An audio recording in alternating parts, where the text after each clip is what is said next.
Hello and welcome to Health and Wellness, your guide to the integrated personal and financial retirement journey for physicians.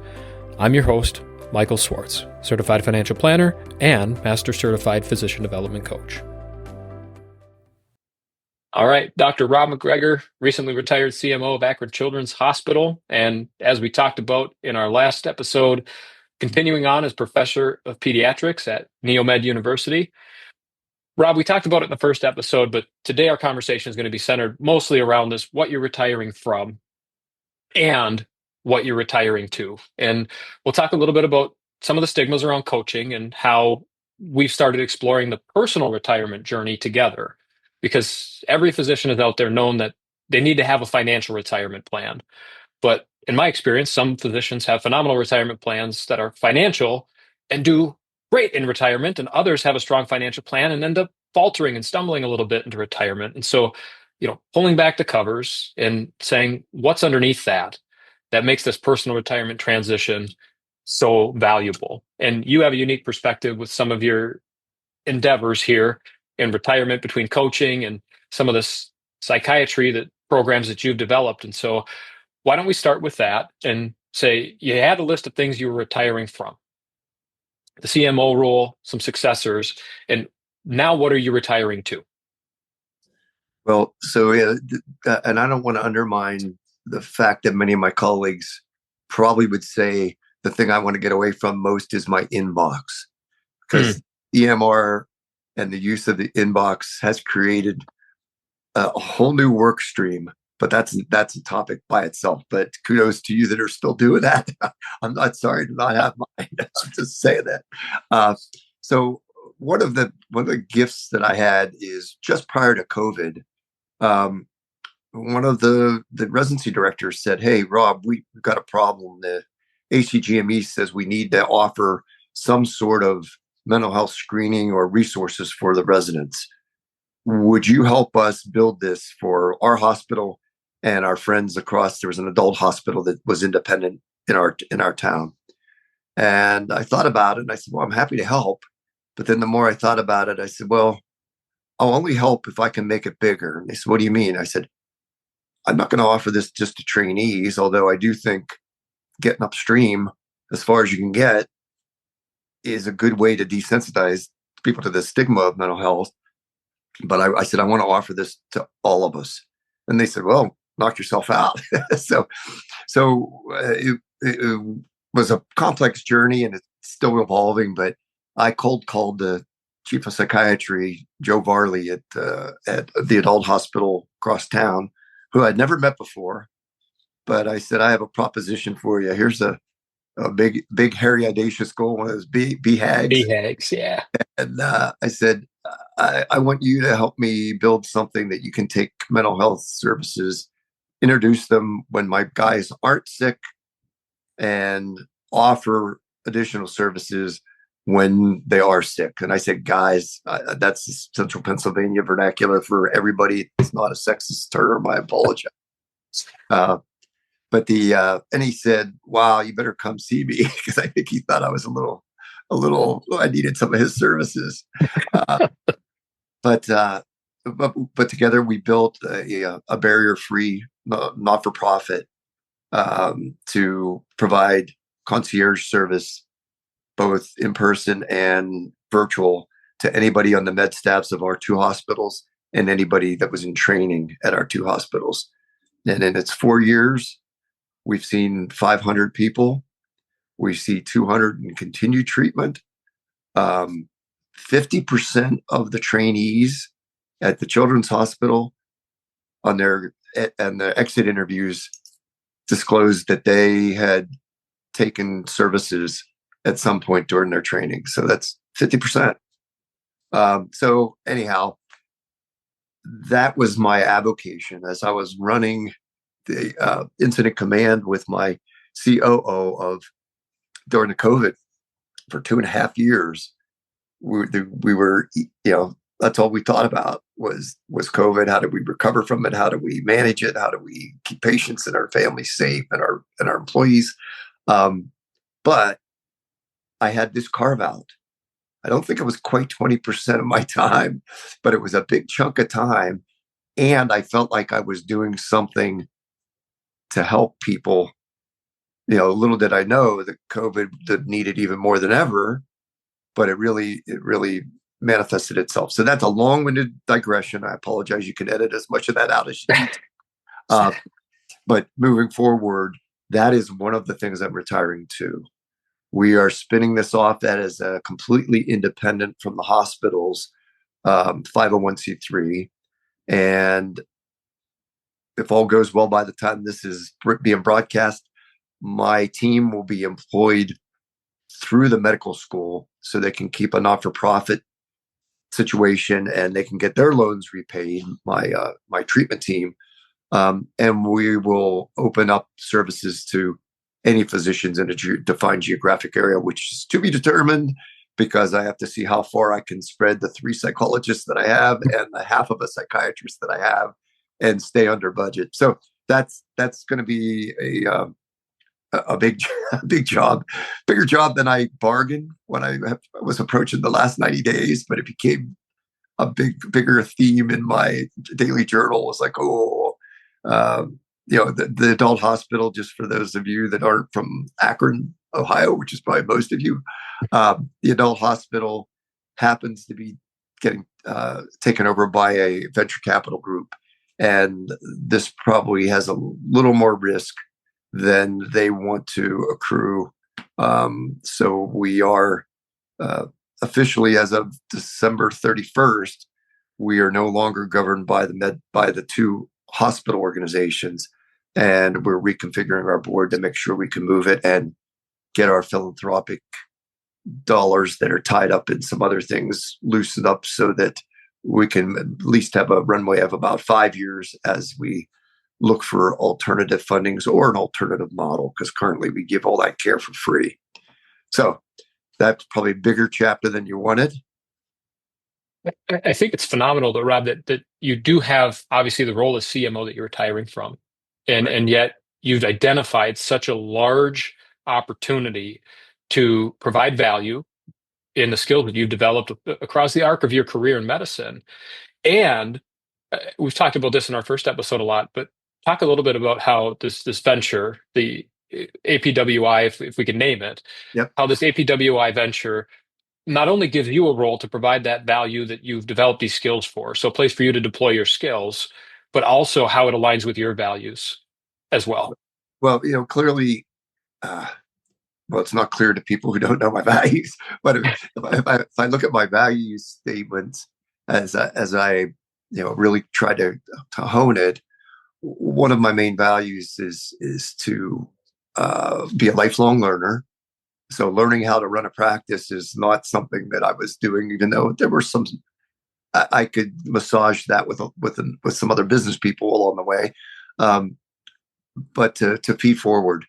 I've had a 40-year career that is beyond what I ever thought I would have, and I've learned things in the C-suite for 12 years that it's just not something to teach in medical school. And again, I had some additional business training, but I didn't get an MBA because I thought I was too old to really reap the benefits. But I did the advanced management program at Harvard's business school. So at least I had the language to communicate with the people that did have the MBAs. And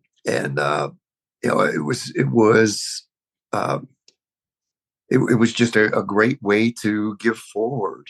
So Hmm. service above self, was been a Rotarian for 10 years. We shared that in one of our sessions.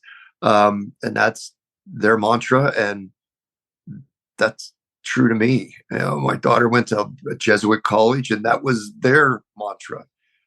So I see it from all different dimensions. It's kind of aligned in my life that if I'm serving others, I feel a whole lot better about me, just because there's joy in really watching people improve in their journeys. Well, Um, let's dive into that a little bit, Rob. So I think a lot of times we see this challenge or frustration, or it's a lack of reconciliation between our ego and our environment. And that's kind of been one of the running themes of health and wellness here.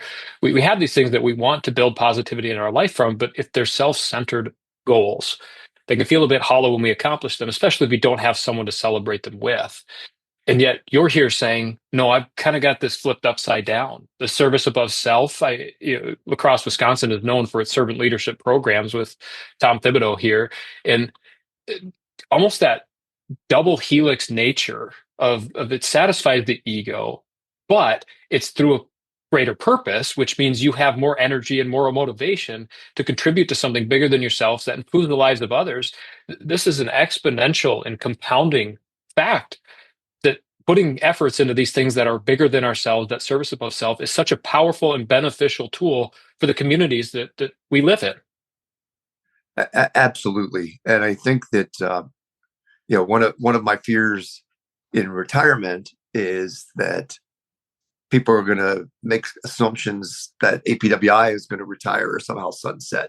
And there's already rumors out there. And I have a meeting after this with my partner in crime, Dr. Varley, the psychiatrist that actually took me up on my offer to build this. He we're going to craft some sort of messaging as much as we can, because we're still in the process of designing with the ultimate model. But we need to get that out to people and make sure that as stakeholders and believers in what we do, that this is going to continue in its current state until we figure out our new model. And hopefully we'll get enough resources that we can continue to do it as we're doing it. It just won't be unique to the two hospital systems.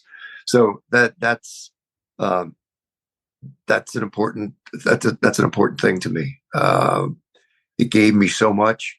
I've seen it give other people what they needed. It's completely confidential. I should know who's doing it, but most people, not most people, but many of them feel compelled to say, "Hey, that was good. Whatever you're doing, keep doing that. I know someone who did it, or I used it, or I still use it." So that's exciting, and that's how I'll know that I was successful, is if something like that moves forward. So the elements of successful retirement does have some legacy, and not in self-serving, but in seeing that if there's something that's good enough to succeed and continue when you're gone, then that's pretty cool. I couldn't agree more. And I do have a question for you, Rob. Is APWI a little bit more for crisis and ongoing mental health challenges? And is it a little bit more for treatment? Or It, are there coaching elements to it? right now, there's not coaching elements, and I debate Okay. that with my psychiatric friends. They like it to be completely psychological and psychiatric. Um, and again, I don't want to be self-serving as a coach. I don't have to be the coach, Hmm. but I do think that many of the things that people struggle with, if it's not serious depression that requires medication, um, or anxiolytics, anxiety medicines, I think having a safe space to talk and not be judged probably could be a piece of that treatment. Right now, though, it's a psychology based, primarily the psychology intake. The psychiatrist was added when we realized, as soon as we opened the doors, we were short sighted, that there's people that come to our system that have been already involved with a psychiatrist. They're new, they're trainees. It's hard to get a psychiatrist. It's hard to get an appointment in a timely manner when you're working 80 hours a week, and they're out of meds. And we said, "Oh, meds. I guess we really do need a psychiatrist." So we had to up that game a little bit. So we do mostly wellness, like we do wellness introductions, so that every trainee and every new hire is offered an opt-out counseling, so they can meet people that could be available if they're having a bad time, so that it's not, it's quite as scary to, I've got to call this number and who knows what I'm going to see. I can meet these people when I'm not in a crisis. And again, we're not a crisis center. We're not meant to be acute suicidality that escalates out of our system into the adult psych hospital. However, having said that, in the 4 years we've been here, I know 2 people came and went right from our intake into inpatient psych care. And I'm happy to say I don't know who they are, but I do know that they're both integrated back into practice and thriving. So would that have happened? Hopefully it would have happened some way, but if we could be a vehicle to support it, and that's what I throw out to administration when they say, "What's the return on investment?" I said, "Yeah, how do you put cash on that?" Yeah. And to have the opportunity to celebrate that, the successes of the program as a safety net, really, for folks who are in a challenging period. And I know one of the topics we wanted to touch on today was a little bit of differentiation again between some of that remedial and crisis intervention, or even some of these negative elements of life that can be helped with medication, psychological and psychiatric treatment, and maybe a bit of the stigma around coaching and the fact that it's really been perceived, at least in the past, as a remedial program, right? You're going to see a coach. What's going wrong? And really, what we're finding is this new evolution of coaching is something other than that. So I want to pass it over to you, and maybe now would be a good time too to tell folks about your coaching program. Yeah. So the thanks, Michael. The baby boomers in the audience will probably all know somebody who got coached because they were bad actors, and nobody goes to work to do something wrong, but there are some folks that have had free license with being able to do things that were not following the rules because they generated a lot of revenue, because their department was the biggest department in the organization, for a lot of reasons. And they probably know people who got coached and then disappeared. And that's kind of the remedial coaching at its worst. And I had a physician, not a physician, I had a CEO in another organization when I transcended from being the residency director to being suddenly the interim department chair. And I had asked for a coach, and she said, "If you need a coach, you're not my guy." And I was stunned I mean, because, there's your message in a story there of what coaching has been perceived as in the past. and that was by a relatively young MBA grad from a very prestigious Ivy League school who was on a fast track through an organization to be the CEO. And I was so stunned. I just said, "Wow." I said, "I know for a fact that you were a D2 athlete, and obviously you didn't need a coach." And she just looked at me and said, "Well, that's not fair. That's very different." I said, "So Tom Brady, the GOAT, if you know, I joke on that as a non-Patriots fan. But you really can't argue. He really is one of the greatest, if not the greatest of all time. You think he doesn't need a coach?" And she said, "All right, you can have a coach."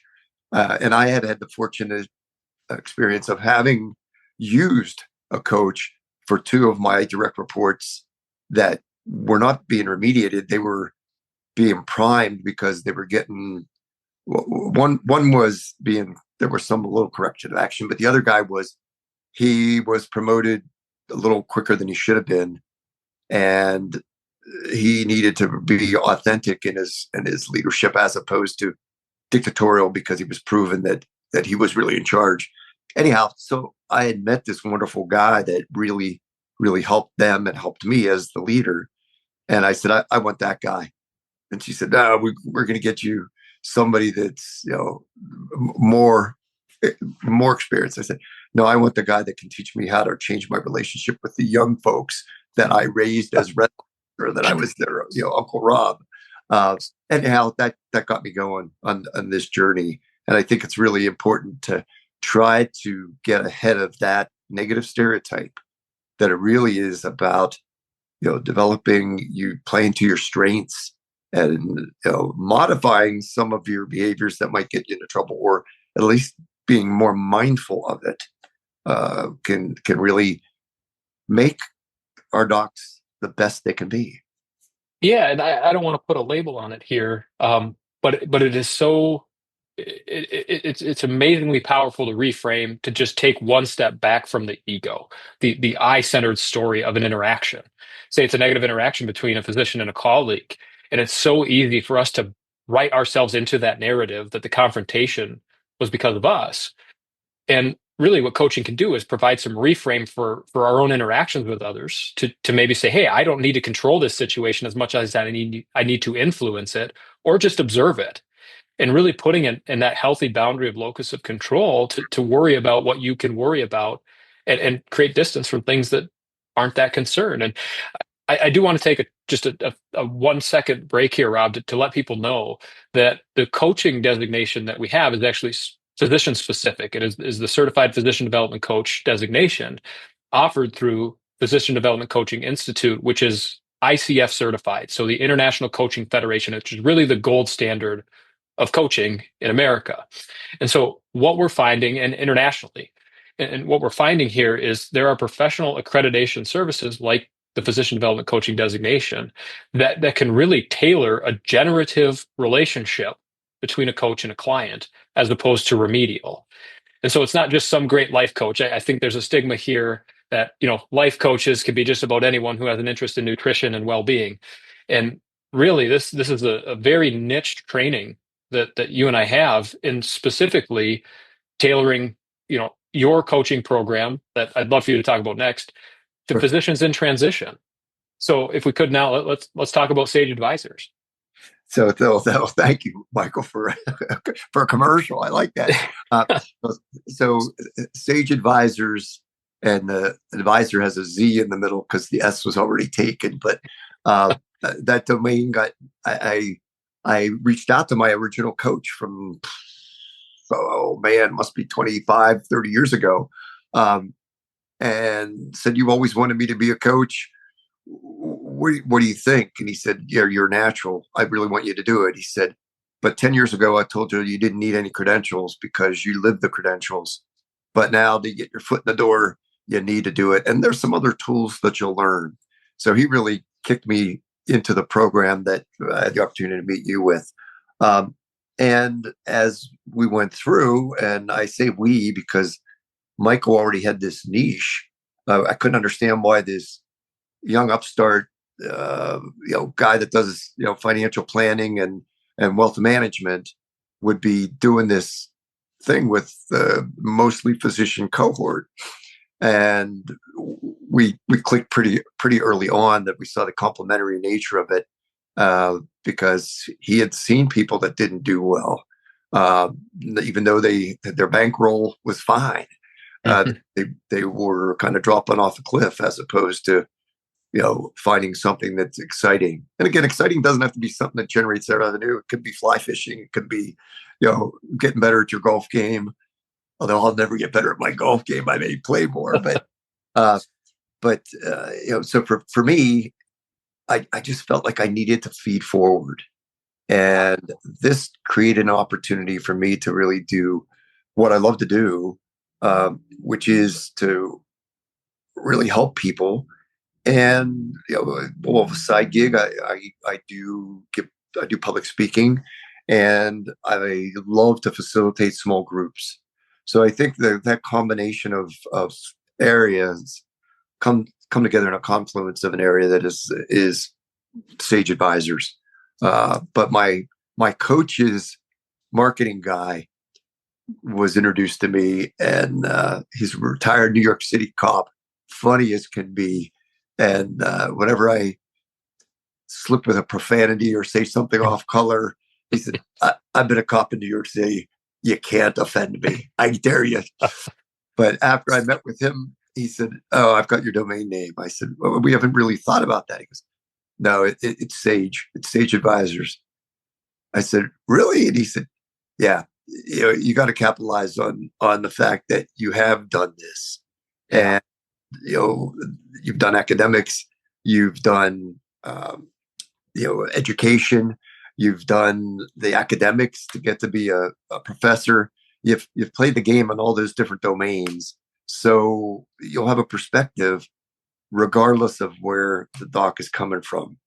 So I acquiesced, said, "All right, We tried to get it, but the domain name was gone. So if you wonder why I can't spell advisor and it's Advizors, uh, then you'll know why. And I made it plural, even though I'm a single member LLC.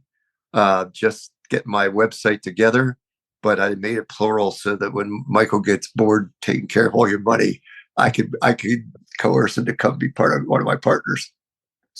I love that. And I love that we've got Sage and advisors. I think that's an invitation to maybe explore a little bit more, which we did in the first conversation, but of that Sage, wisdom, and coaching, and how you look back at any of the great sagas or narratives, right? Lord of the Rings, they've got Gandalf. And in Harry Potter, they've got the old wizard. I'm blanking on his name right now. Um, but in almost every single great epic story, while there is a primary character, there's always this sage out in front of them who's lived through some challenging experiences, but at no point do they cross that line into enabling or assisting for what the main character cannot do. And I think that's very powerful to think about. You've got this sage out in front of you who can create that safe space for self-discovery and self-development, that character development that we talk about, and especially in the transitions that you're talking about, whether it's mid-career to C-suite administration, or if it is the retirement transition. We look at having a sage as someone who's accompanying us along the journey, who can help us develop ourselves. And then couple that with advisors, where you've also got some coaching and consulting offering, where you can give answers. And as we've talked about before, taking off the coaching hat and putting out the consulting hat. And so I really want folks to have a clear understanding that coaching really is having a sage, having a Sherpa, having a guide for your own climb, and advising and advisorship, which you are also offering in your retiring to endeavors, also includes this element of, hey, I've got this expertise, I've worn these many hats, and I do have a ton of knowledge to share with you as well. But when you couple those two, knowing what to do and why you're doing it, the knowledge and the wisdom, what better combination than that for creating a really powerful self-guided tour of post life and or post medicine life? Well, Michael, maybe I ought to hire you as my marketing guy. That was a pretty powerful statement. I want a copy of that. But seriously, again, we're very clear in our coaching education that Yes. we are not advisors, we are not mentors, we're not psychotherapists. So we need to make those lines. And if someone needs something more, then we would certainly refer or say, this is beyond my scope. The advisor came at the recommendation of my former coach. He said, Rob, there are going to be some situations where someone is time pressed and they really just want some short-term options. He said, but be clear, if you're going to offer those options, you take your coach hat off and say, look, we're going to take a shortcut. It may be something that you need temporarily, but I've seen someone in this situation do this, and here are the things that I would have explored. If any of those resonate with you, run with it. Otherwise, we can come back and do the traditional coaching. So I wanted to have that latitude. I don't think necessarily our leaders at our coursework were thrilled with my choice of advisors as my name, but I listened to my old coach. He said that's the way you got to go. Excellent. And I can couple that with a story from a conversation with the former CEO of Gunderson Health Systems here, talking about how they created this culture of ongoing education where many of the department leads were actually empowered to call other department leads in other hospital systems to ask for their advice and ask, hey, if you're doing it better than us, what's going so well? This collective base of knowledge. And what he and I really identified is it first has to start with a very well educated physician who would know what that right answer is, even if they don't know it themselves. So to your point, you can't have a child coming in with a blocked airway and you're sitting there, in the corner of the room going, okay, Mr. Physician, what do you think we should do now? And if they're stuck, that's not the right time for coaching, right? And so you might say, all right, Mrs. Physician, here's what we got to do, right? You snap them out of it, you get them moving forward again, because there's a tremendous power in collective knowledge and sharing that advisorship. And at the same time, there's a massive foundation of knowledge in the individual who is whole, creative, and resourceful. And what that coaching is meant to do is help that development come from within. And so it's probably a both and. So, well, Mhm. some of the classmates might have said, advisor, it's not really a coach. You know, you and I've talked about this at length. There's both and as a part of a truly successful journey. There's an education component just as much as there is a wisdom component. And when you couple those two, that's the fuel and the oxygen that can combust amazingly quickly and provide a tremendous amount of thrust towards success for coaching clients. Yeah, you summed it up better than I could. Okay. Thank you. As you know, Rob, one of my favorite things to do in coaching is to hear a very clear and very deep narrative and just pull out some of those themes and share some clarity. Absolutely. I think that's really the essence of the coach. And holding that safe space for folks to do that self exploration in the right setting when there's not a crisis and a need. And so you've identified that and said, hey, I'm going to clearly delineate between the two and provide both. And I think that's tremendously powerful. So as we look ahead here, Rob, we talked a bit about what you did retire from just as your role as CMO, and now talked a bit about what you're retiring to between the APWI and the Sage Advisorship. And I do just have one question for you here. How do you consider retirement a success? Well, I alluded to it with the APWI. I think we've really made a big difference in the culture of Akron Children's Hospital, and I suspect the adult hospital as well, where it's okay to not be okay as long as you're getting help. We don't all have to be perfect. In fact, none of us can be perfect. We're human. But I think if that culture remains, I will add that to celebration of my successful journey. So I really need to see. I want to see APWI continue to thrive and move forward.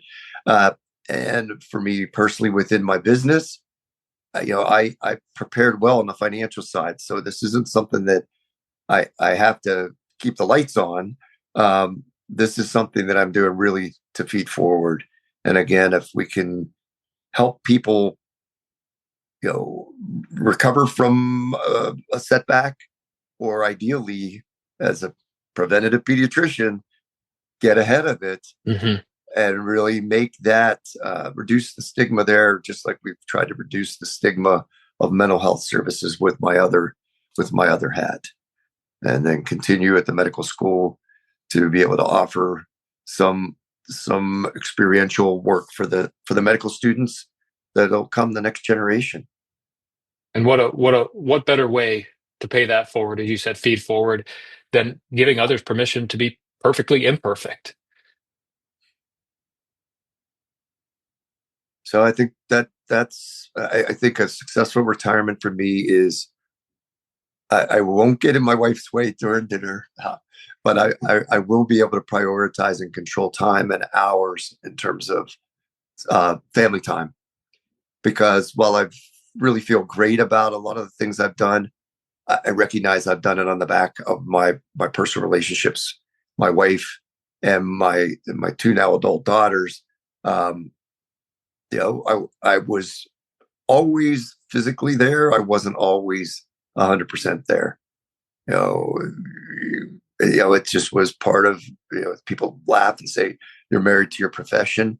And I would always say, no way. But when I look back on it, there were commitments, that there were priorities that clearly, the sick kid in the ICU became my priority. It didn't matter what else was going on as long as my kid wasn't sick.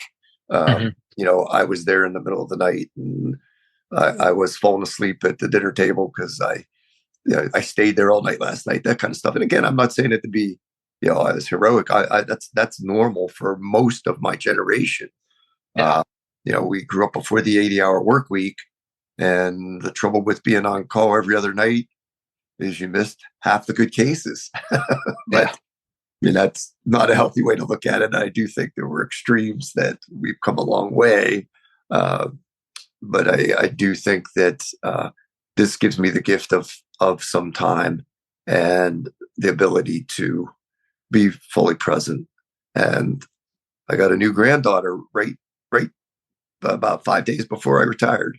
So I've now got my third grandchild, first granddaughter, and I'm going to spend a lot of time doing that. That was another thing. Culture, the family was one of my top 5. So now I can put my money where my mouth is. Awesome. And your time where your mouth is too, right? Right. Well, Absolutely. I look forward to having you back on the podcast, Rob, because I think we probably could spend a full 20 to 40 minutes on relationships in general, just what the structure of that looked like in your career as you transition and now in retirement. And just talking about the role that those relationships play in our lives. I think that sounds like a great next topic to tackle. Sounds great. I look forward to it, Michael. Wonderful. Well, Rob, with not only what you've retired from, but what you're retiring to, it's fun to see the charisma, the happiness, the excitement that really bridges the transition that can otherwise feel like a cliff. And so it's fun to see, the success stories, the folks that are doing it. I don't want to say the right way, but who have gone past the financial planning, done the personal planning, and really finding themselves in their retirement journey. And it seems like you've done exactly that. So I want to celebrate you, Rob. Congratulations on a not perfect, but what seems like a very successul transition into retirement. Well, so far so good. I don't have 30 days under my belt yet, so but I'm feeling really good about it. And again, it wasn't done by myself. I had help and support along the way, and some good coaching.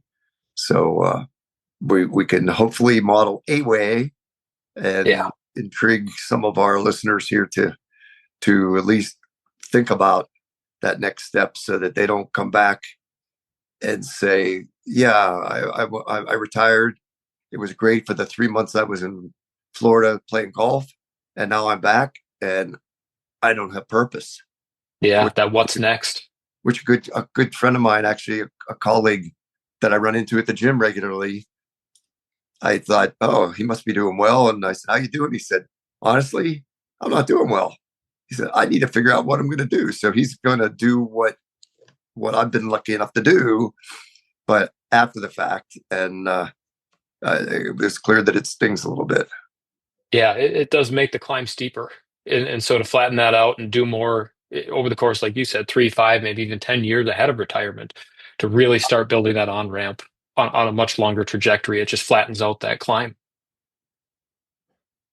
Well, it's good that there's people that can navigate and push us even before we're thinking about it. If you're managing our finances and you can plant that seed early, maybe that would be the way to ultimately get upstream. Absolutely. And we all know to be worried about the finances. And so that's why, as a CFP, I'm working with retiring and retired physicians. But, there's this whole nother element to it that we really haven't been conditioned to do this personal retirement planning. And that's been the discovery. And the goal of health and wellness is to just create a unique solution that incorporates the financial and personal retirement journeys. And if you've loved what Rob has said, I can't find a single person to say something bad about him. And so no matter who's interacted with him, it seems they always come away saying Rob's an amazing individual. And so we're lucky enough to have partnered with him too. He's one of the accredited coaches on healthandwellness.com. And so if you're looking to get in touch with him, you could obviously find him through Sage Advisors, and he's on the Health and Wellness platform as well. So look him up, get in touch, because he's been through this transition and he's excited to feed forward, as he said, and help others. What better gift could we give than pay it forward? Thank you, Michael. Well, thanks for coming on, Rob. Appreciate your time. Sure. Thank you for listening to this week's episode of the Health and Wellness Podcast. As always, I'm your host, Michael Swartz, Certified Financial Planner and Master Certified Physician Development Coach. If you're looking for additional resources for integrated physician retirement planning, please visit healthandwellness.com. We'll see you in the next episode.